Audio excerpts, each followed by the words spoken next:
Hello, beautiful beings.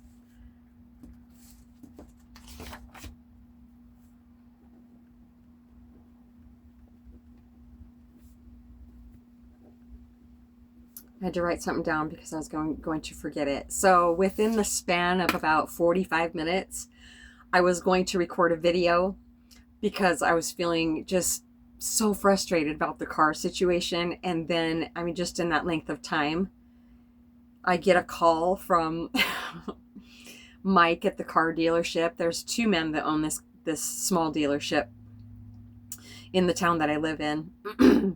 And he said, and I was squatted out in the yard playing with Doozer, praying. I had just got done saying the fear prayer. Remove this fear and direct my attention to what you'd have me be. Because he had called me earlier and I thought they were up to something really amazing because he hadn't called me back in 2 weeks and I still have their car off their lot, the loaner car.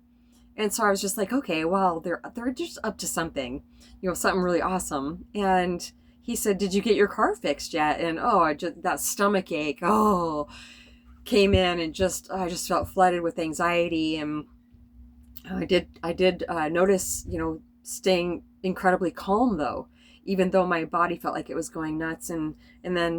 But I felt like I was very present still. I wasn't letting it overtake me. I wasn't going to let it overcome me. The fear, just fear. So he said, okay, asked me a bunch of questions. And then he said, okay, I may not call you back today, but I'll call you on Monday and see, let you know where I'm at, what I figured out. I said, oh my gosh, okay, thank you so much. I just appreciate this so much.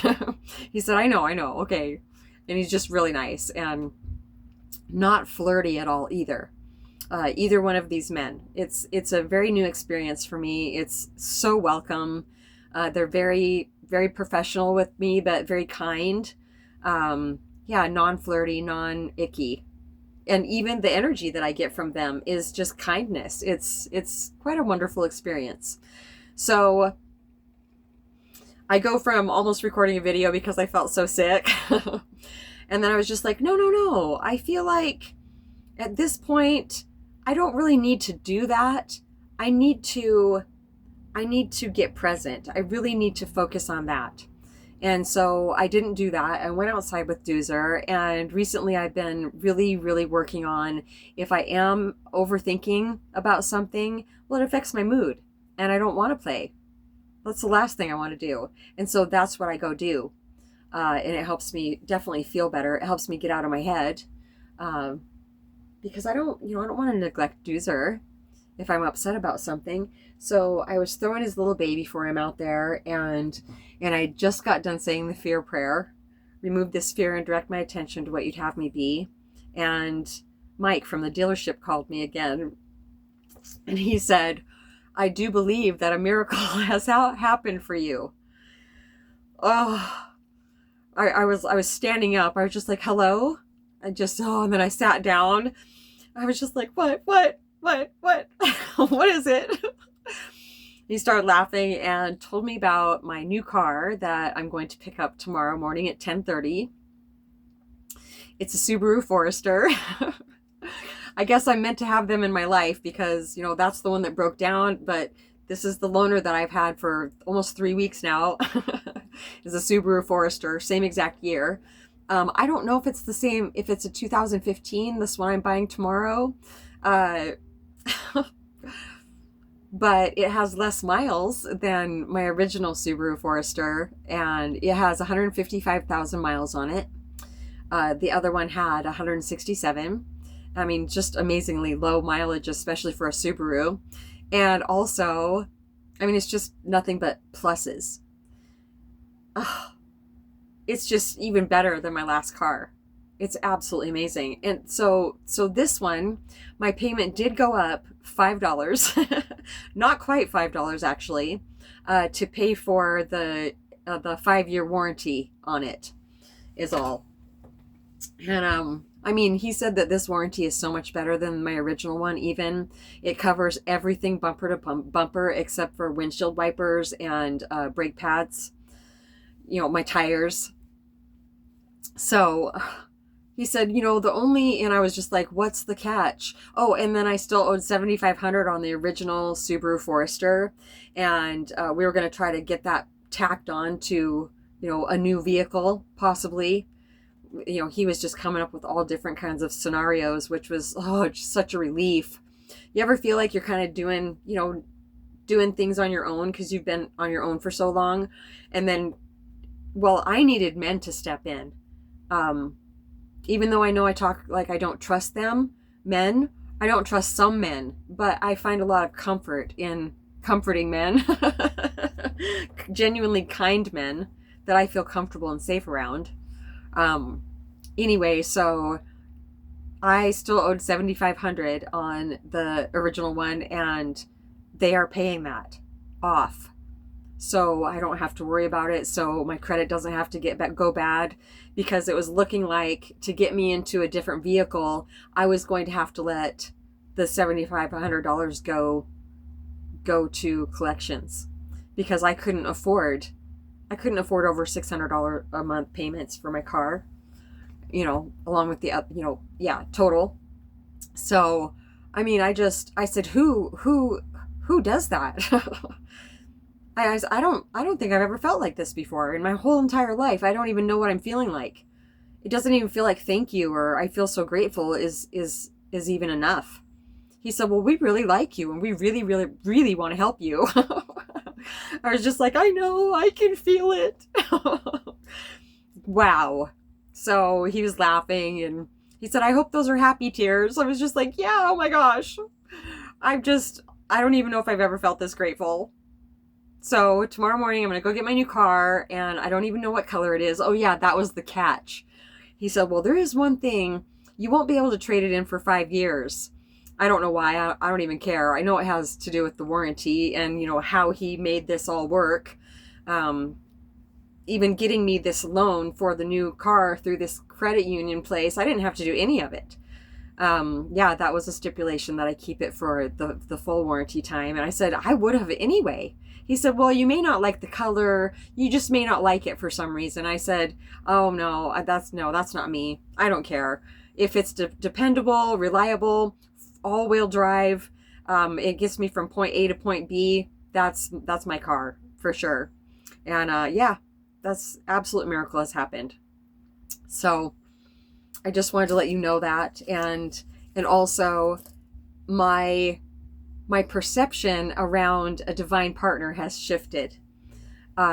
Just automatically it's been shifting from like a romantic type partner to just a partner. And that feels so much more expansive because I really got down to the nitty gritty of it. I was asking them, so I really want to know, like, I wasn't whining about it or anything. I said, that's right. Thank you. Because I've been learning how to use logic, AKA reason, the most genuinely, highest vibrational perspective that I could get. And so I said, so what is it exactly that is keeping my divine partner from coming in besides divine timing? There's nothing keeping, that's one thing that annoys me about, well, I'm not subscribed to them anymore, but they talk about somebody is blocking your abundance. Nobody can block my freaking abundance but myself. And I mean, it'll still come in, but that's just a matter of me raising my vibration. Healing, basically. And healing means to get rid of useless personal identity. Seeing things completely different.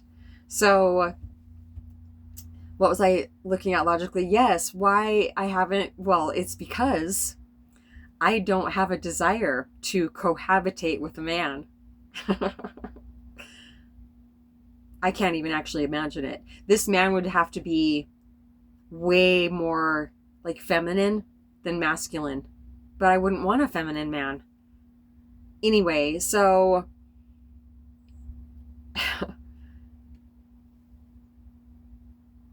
still I was holding on to this idea of, because I've always felt like he'd be much younger also, because that's who I've always attracted, is younger men.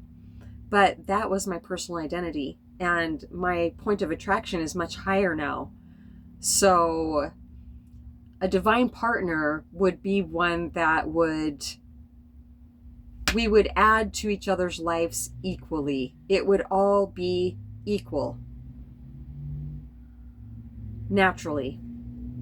And who knows if that will be romantic or not, but it feels really, really good to take that label off. It feels like, hopefully, I've let go of, shined my light of awareness on, is letting go of any type of weighting in my vibration. Because that feels like definitely a blockage. Waiting for things. There is no waiting. It's all unfolding. We're just going with the flow. It's about going with the flow and not trying to grab onto too many things along the way. Or if it feels like the current isn't really taking us, not grabbing onto things to push us further, to make us go faster. It's going with the flow, going with the current. Yeah. They're saying, or going with the tide. That doesn't seem to make as much sense. The tide, but people that live on the ocean would understand that. But the river, it just keeps going and going. Oh, until you get to the ocean. Yeah.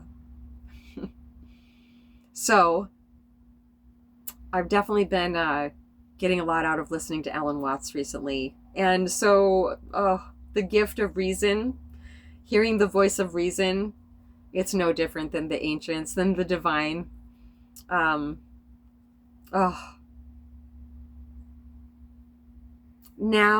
it's just, I've already seen it working. And I've just had this realization a couple days ago, this conversation about, do I really? Because I saw a video a couple days ago. This woman was bringing a towel. Have you ever had this? See, and this is another reason. There's so many reasons that are popping up that I'm just going to have to live alone.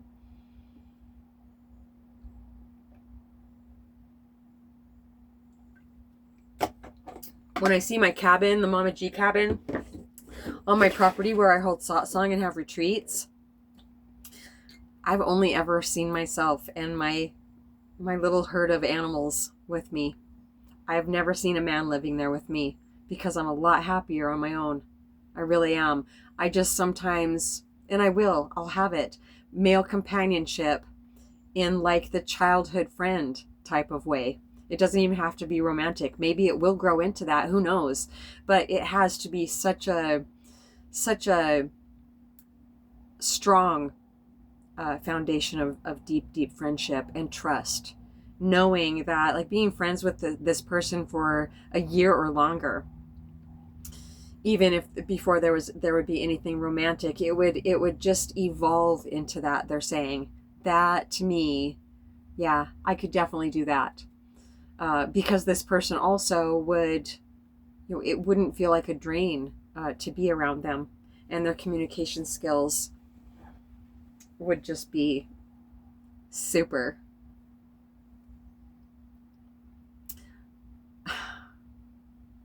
I knew that it was going to work out, but there's something about saying that I knew that it was going to work out before it's resolved, whatever the it is, and then actually having it work out even better than I could have ever imagined.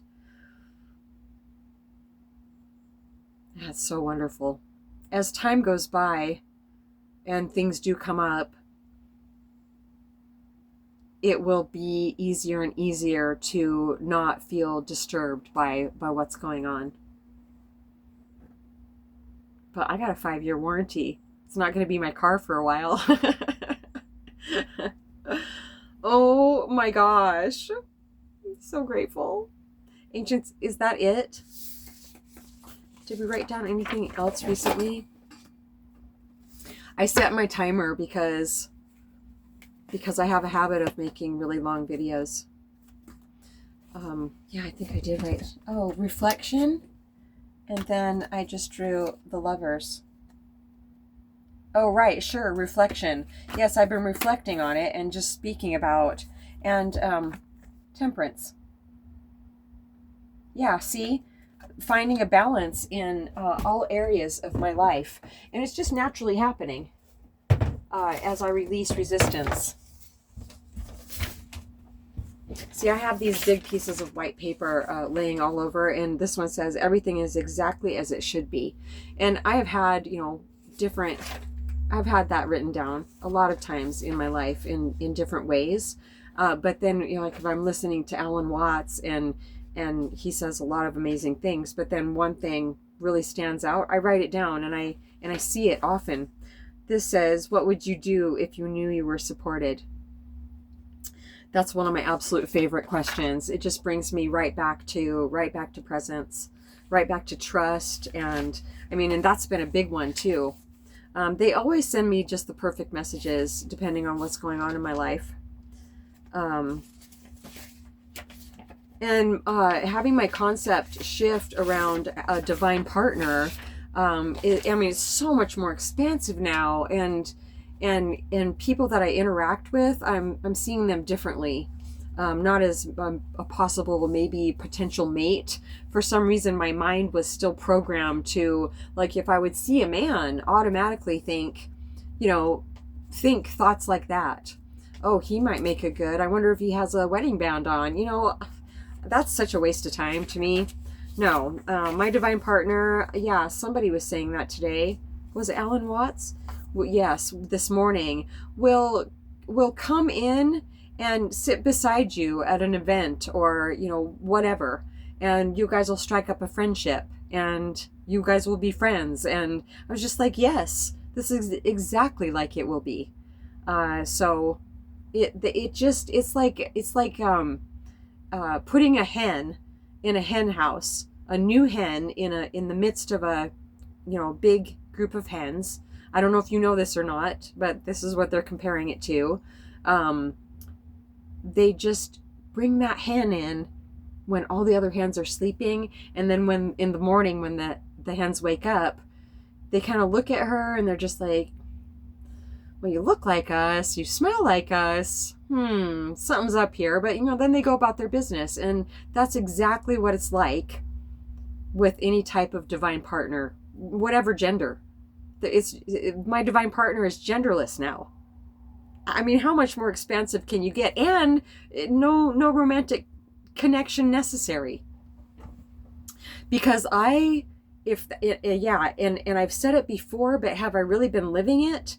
Well, I've been trying to live it. I went over 7 years without any type of, any sex at all, no kissing, none of that. And then my lust lesson last summer, for a few months, and, celibate again, well, abstinent, since then. And a long time ago, like when I was really fed up in a relationship, I said, I don't care. Oh yeah, at the very beginning of that over 7 year stretch, I was on my knees, and I was just like, I cannot interact with any men anymore until I get my head right. I can't go through the pain of it anymore, choosing the wrong person. And I am willing to go for the rest of my life without any type of, sex. I was going to say any type of sexual contact. And I was 100% willing. And that feels so much better. Ultimately, it's my choice, they're saying. However, for the highest good of humanity, I'm willing to do whatever it takes and I'm fine with that. It's easy for me. A whole year went by. I was just like, oh, wow, it's been a year. Yeah, it's nothing like it used to be, like at the very beginning of those 7 years. Even though I was, really disgusted and I don't care. Yeah, wow, putting that down for a while, that'll really help shed really fast a lot of things. Loneliness, like deep, longing loneliness. I was able to walk through that without reaching out. It was, very, very beneficial. So it truly doesn't matter. Helping humanity has nothing to do with a romantic relationship. Nothing. So, but the way things work out for me, that's exactly what you're going to see unfold in my life. is that friendship. That person's going to show up and I'm going to be like, hey, guess what, you guys? I was such and such, wherever. And then this man came up to me and he struck up a conversation with me and then that'll be it. And we'll be friends for a really long time. And then it'll bloom into more and we'll both know that it's more way before then. But we both believe in divine timing. And the gestational period, they're saying, yes, so many people rush. I was rushing. I was always rushing. One of my favorite sayings that I had made up is, I'm going to rush until I get it right. I knew it wasn't right, but I didn't know how to go slow either. But the results I've always gotten from going way too fast, no, it's made me definitely appreciate divine timing. Yeah. Follow your dreams. That was perfect timing. My alarm just went off 21 minutes, because I was just like, well, I want to make 22-minute videos. Because I was born on March 22nd at 2:22 in the morning. I think that's it for now. I feel so grateful. I'll send you a picture of my new car in the morning. Maybe I'll take a little video without getting my license plate in it. Oh, that's right. I'll just have a tag on it. So even better. satsangwithmamaji@gmail.com. We love you so much.